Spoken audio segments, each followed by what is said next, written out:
Bes Kallaku ka konfirmuar zyrtarisht romancën e tij të re, pas ndarjes me Xhensila Myrtezaj. Lajmi që shumë kush e priste, tani është realitet.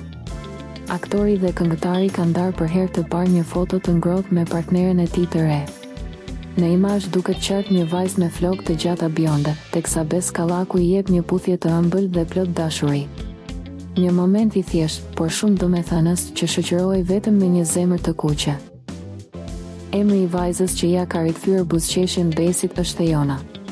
Gjatë një paraqitjeje publike, Bes Kallaku u shpreh plot emocion për këtë kapitull të ri në jetën e tij.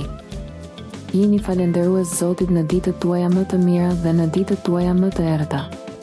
Unë gjithë jetën time kam bërë për të qeshur publikun, vetëm kam bërë për të qeshur dhe kishte vite që më kishte humbur buzëqeshja mua. Dua të falenderoj Zotin që më në fund më solli afër dikë që ma solli edhe buzëqeshjen. Ejona, të dua. Fjalë që tregojnë sa i lumtur është ai tani. Pas një periudhe të gjatë pa atë shkëlqimin e tij të zakonshëm, Ejona duket se i ka ndezur sërish dritën në sy. Një histori që tregon se dashuria vjen kur e pret më pak. Mendoni se kjo është dashuria e vërtetë për të?